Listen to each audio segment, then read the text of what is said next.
Hey guys, Tom here for Beyond Walt Disney Planet. If you've been following along with my Lookout Mountain video series, this is video 3 of my 4-part series about Lookout Mountain in Chattanooga, Tennessee. This is Ruby Falls. This is the largest indoor waterfall in the world. So I'm going to be checking this place out next. Alright, I've obviously come on a very slow day. Usually there's a nice group of people. So there's some seating areas out front. And they have some really great combos.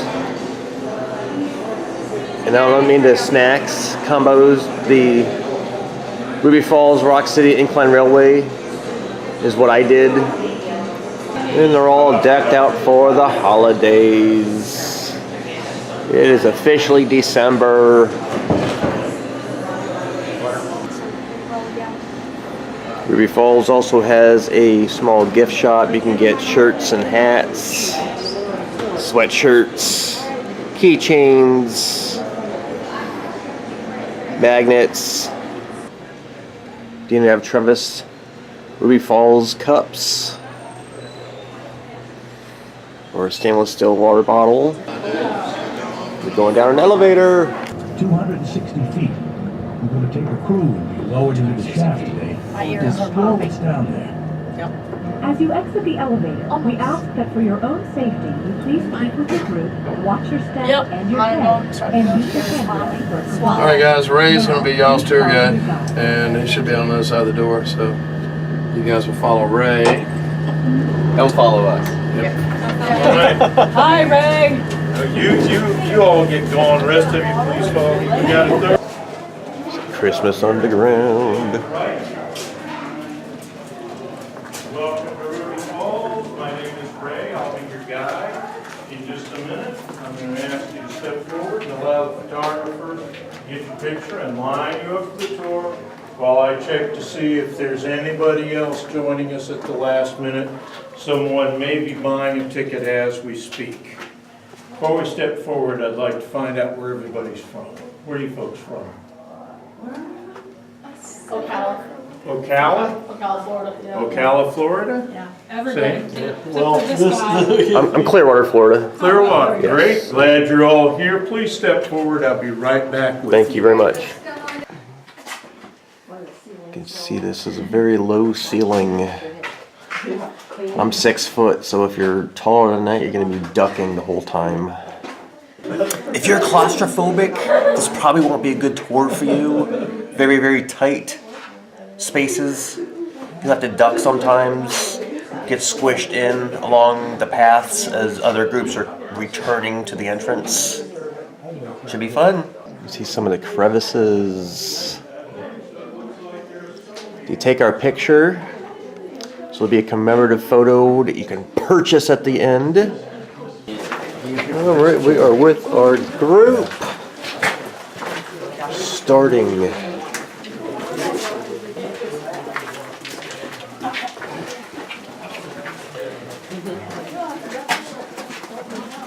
Oh, sorry.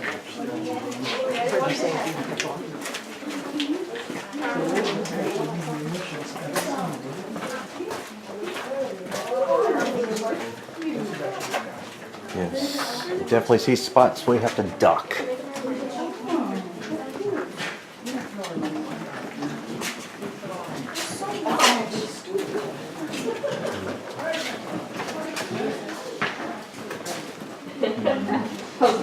I'm not even tall. You got a little bit of water down below. It's like people throw their change.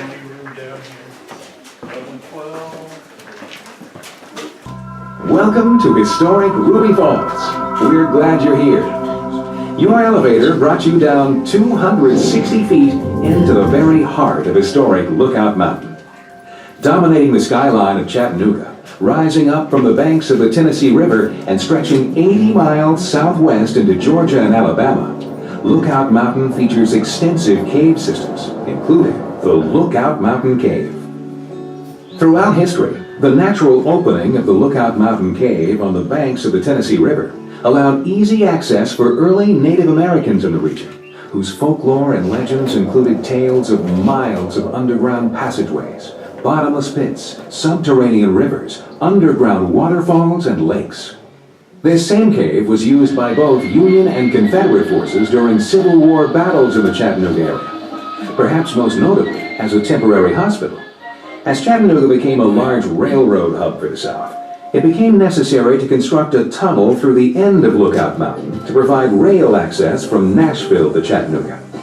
During the construction of this railroad tunnel in 1905, the Lookout Mountain Cave entrance was intersected and sealed off from outside access. Leo Lambert, a young man living in Chattanooga, had played in Lookout Mountain Cave with his friend Jimmy Fuller for years. In 1923, Mr. Lambert began investigating the concept of drilling an elevator shaft into the side of Lookout Mountain in an effort to reach the old Lookout Mountain Cave and potentially reopen it to the public. On November 1st, 1928, the process of drilling the elevator shaft to open this cave was started, a prospect which carried a price tag of $25,000. A total of 3 crews working 8-hour shifts labored around the clock, garnering 5 feet of progress for every 24 hours of work. 2 months of drilling into solid limestone rock. At the 260-foot level, a gush of air rose up through the shaft as the jackhammer hit a void in the rock. Upon further drilling and inspection, a small opening into a previously unknown chasm was discovered. This opening, measuring 2 feet high and 4 feet wide, was immediately explored by Lambert, his friend Jimmy Fuller, and a small crew. They disappeared into the chasm and were gone 17 hours. Upon their return, Lambert excitedly told of the discovery of amazing geological formations and the existence of an enormous waterfall. A few days later, Lambert re-entered this newfound cave with his wife Ruby and christened this natural wonder with her name, Ruby Falls. Drilling continued to the 420-foot mark, where the shaft intersected the Lookout Mountain Cave as expected 90 days after drilling began. In total, 15,000 pounds of dynamite was used to loosen 5 million pounds of limestone, which was removed from the shaft 1 bucketful at a time. That same rock was reclaimed and used to build the cavern castle, as well as develop the cave trails.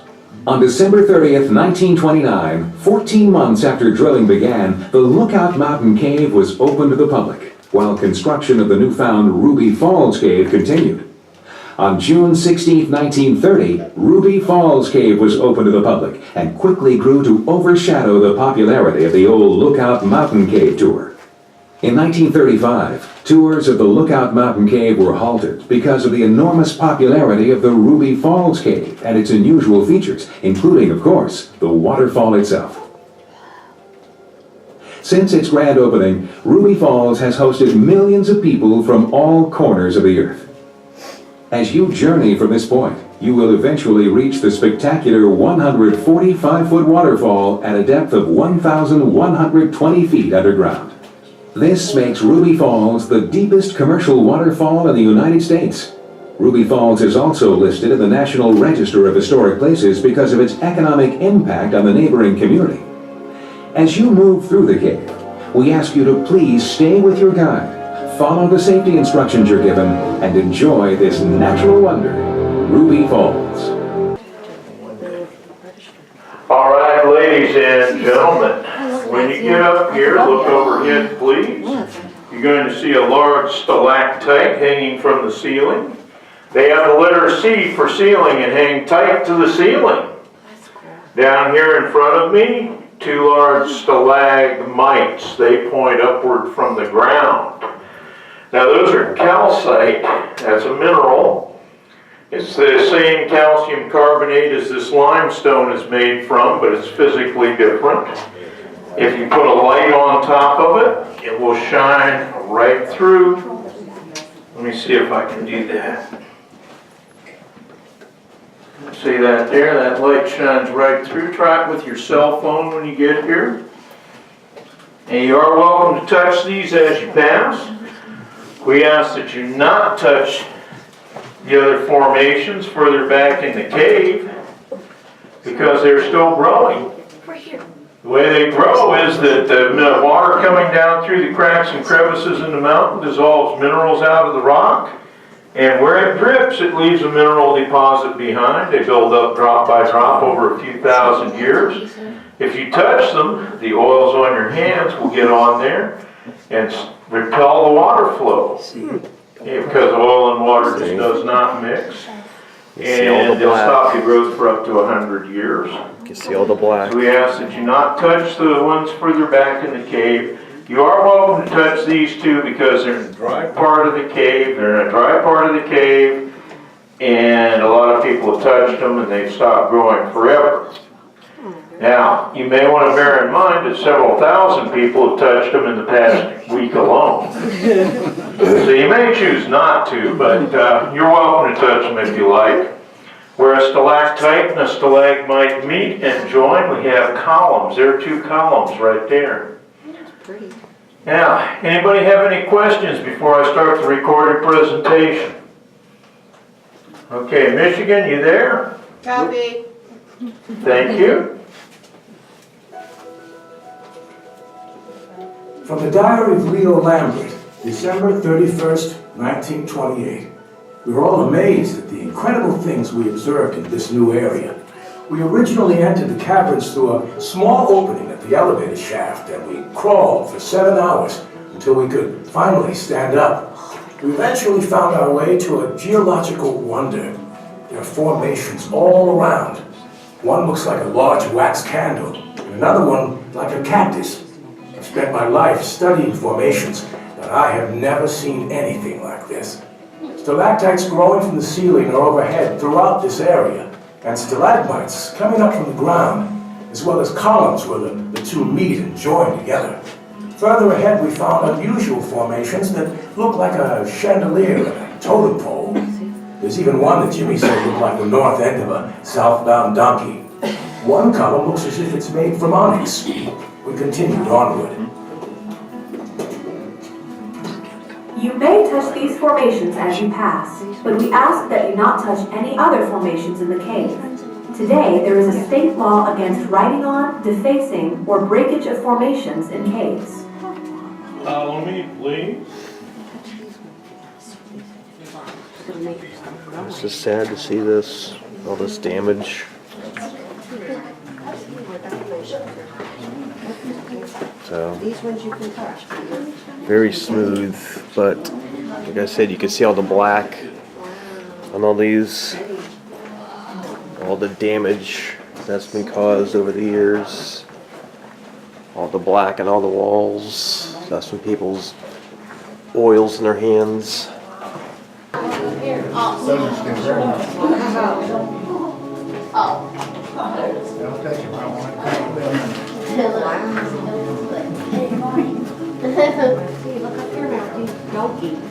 Oh yeah, it does look like a rear end of a donkey.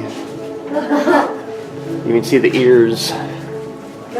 Quite interesting.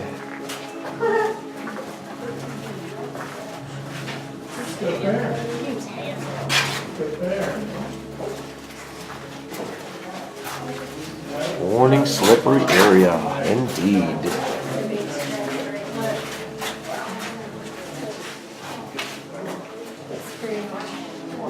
Ruby's drapery.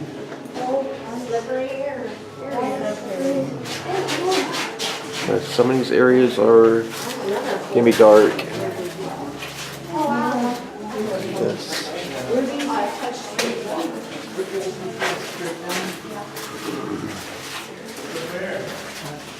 Wow. You can see it all. The water's still dripping. See the water dripping? Nice little liquid water. Onyx column. Capillary tube.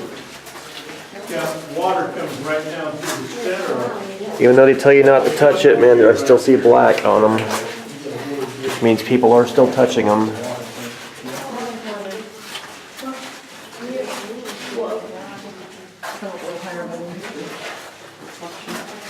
You can see all the water.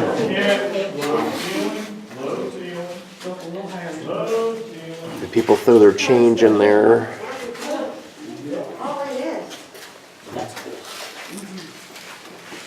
You see all their coins. Sodium and the metallic from the coins and the oils left on the coins can do damage as well.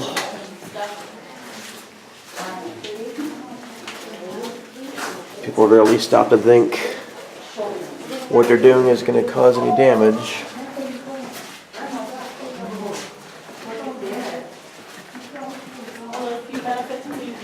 Very, very low part.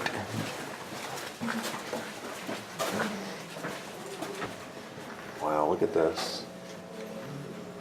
This is gorgeous.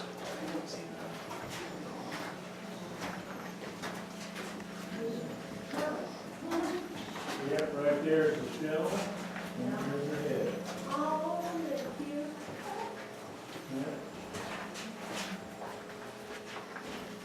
All right, ladies and gentlemen, please look overhead through here. We've got a lovely display of small stalactites on the ceiling. The hollow ones are called capillary tubes. The ones twisted into a helical shape are called helictites. They sort of look like tree roots. Up here where I'm standing, we have the leaning tower. That's the halfway point. When you pass it, you're halfway to the waterfall. It's also the largest formation in the cave. And based on its size and rate of growth, it's believed to be the oldest formation in the cave. Now, my colleagues believe me to be the second oldest formation in the cave, but they're mistaken. That's actually another guy named Brent. He's not here today, though. If you look up overhead on the right as you approach the leaning tower, there's the fish. Some people call it the Tennessee rock bass, but it looks more like a flounder to me. If you can't find the fish, just look for the sign that says fish. Now hold up your hand if the cave's dripped water on you thus far. Yeah, some people say that's good luck. I just say you've been kissed. Throughout our exploration over the last 2 days, we saw many incredible sights. The numbers and types of formations were staggering.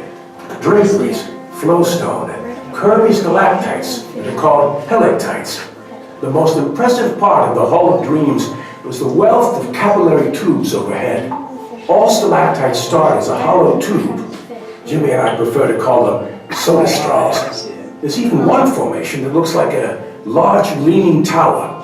The mineral deposits down in the caves are abundant, with the gray limestone walls, white calcium carbonate, iron oxide with its reddish-brown coloration, and black manganese. Some of the formations in this area are dry, while others are wet.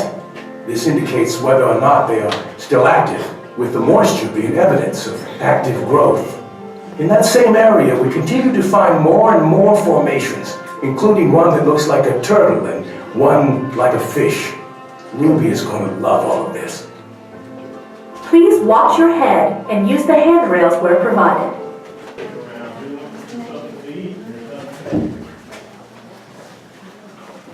I'll start leaving salamander food out for these guys.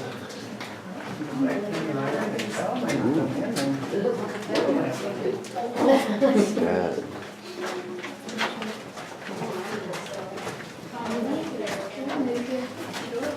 See the water dripping. Drip, drip, drip. Drip, drip, drip. And all the salt looks like that. Yeah, it looks like salt. A lot of different minerals. Angel wings, drape formation.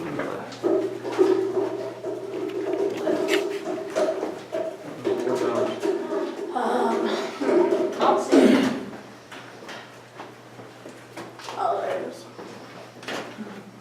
Here, go ahead and scratch it. We'll get you.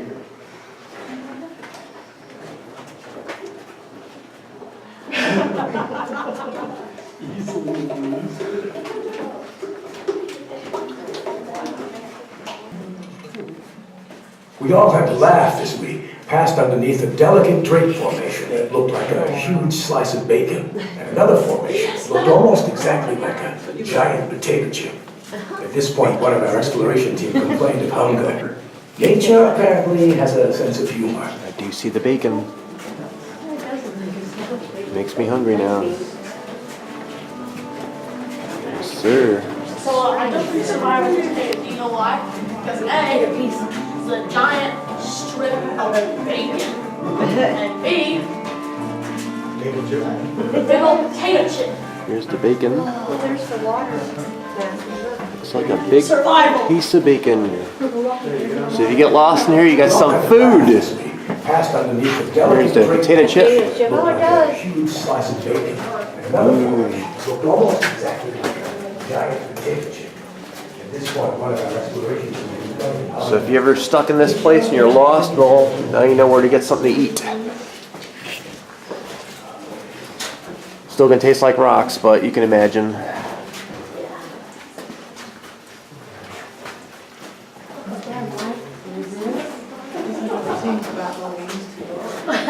Tobacco leaves. Yeah, it does actually look like tobacco leaves. That is interesting.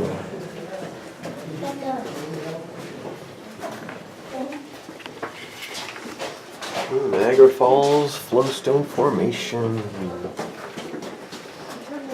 Oh yeah. That's cute. Absolutely. Absolutely. Yeah. It does actually look like it. Really cool. And I'm not showing you, but we're going up and down stairs as we walk through. Important to pay attention to your surroundings. You might bang your head on one of these low-hanging formations or slip and fall. Then you'd hold up the tour.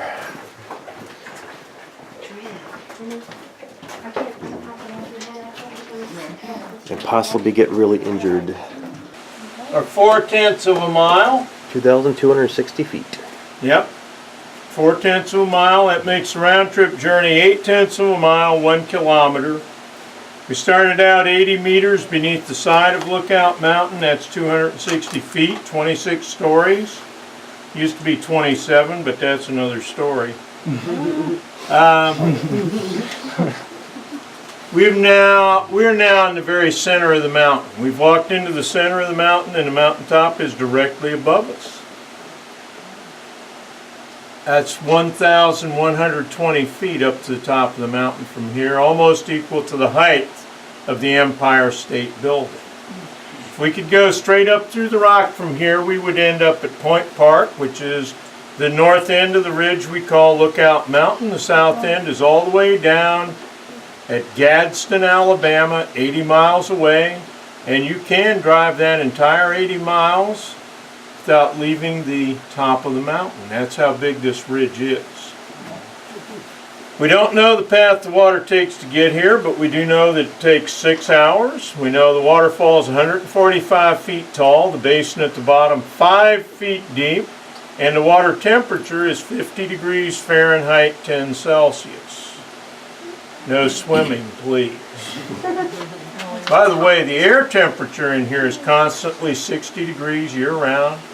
This winter gets down to 20 degrees. It'll still be 60 in here. Next summer, if it gets up to 105, it'll still be 60 in here. Very comfortable place to be in the middle of July. We do know where the water goes from here. From the basin in there, it enters an underground stream that works its way around this cave, down into the Lookout Mountain Cavern, 160 feet below us, on out to the Tennessee River. Takes 8 hours to get there from here, and we know the path by having added dye to the basin. Alright, we are directly in front of the waterfall.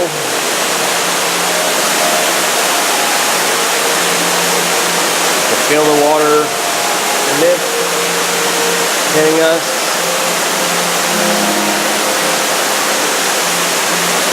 Yes, it is dark right now, but once the lights start, there you go.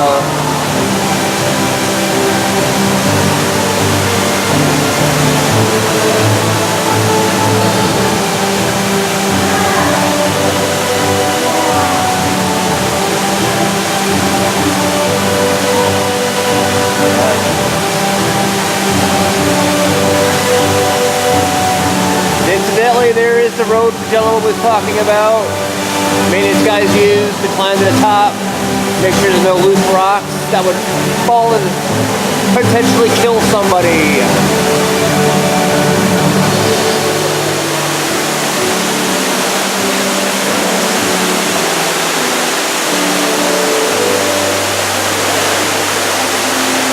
Look at that. All that water pouring down. Well, I tell you, if you didn't have to pee before, man, you would definitely have to now. Well, the falls themselves are the main reason to come here. The main chamber where the falls resides is equally impressive. Well, I can say it's not. Very high ceilings. Then you got the colorful lights.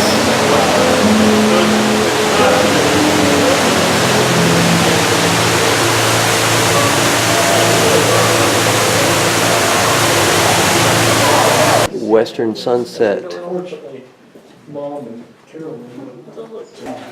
On our way back, we're at the mirror pool. Showed you this earlier where people were throwing their coins in, but you got a much better view from this angle. This is gorgeous. Gorgeous, I tell you. Alright, we are taking the last passage. Leo's Passage.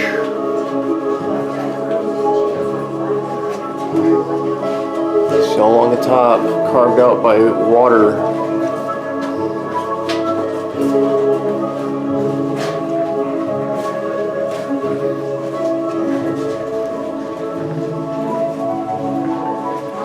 Completely different passage that we took coming in.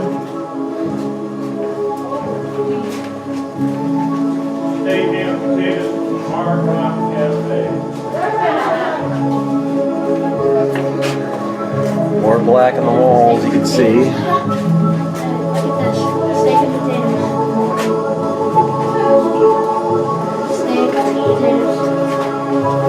Ooh. It's a steak and potatoes formation. In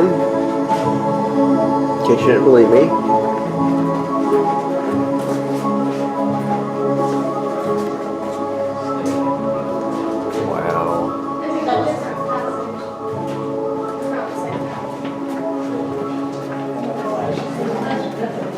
Alright, heading back towards the front to our elevator. Back to the surface. Called Elephant's Foot. Aptly named. Alright, back above ground. It's an observation tower from the top of Ruby Falls, Lookout Mountain. Or no tourist attraction would be complete without a gift shop. All sorts of things to get. Keychains and magnets. And mugs with your name on it. Multiple different shirts you can get. As you see in other videos, I already got my Lookout Mountain hat. That basically includes all of the attractions in one. And I also opted to get the photo that we took earlier. For $40, I got each of the pictures, the frame, and digital download. And I also got 2 little photo frames for the smaller pictures. $40. Nice little memento. Alright guys, I hope you enjoyed Ruby Falls. This is on midway through Lookout Mountain. You have to drive up to the second elevation to get to this part. I'll be going back to Rock City later this evening for the lights. That'll be on the 4th video of Lookout Mountain.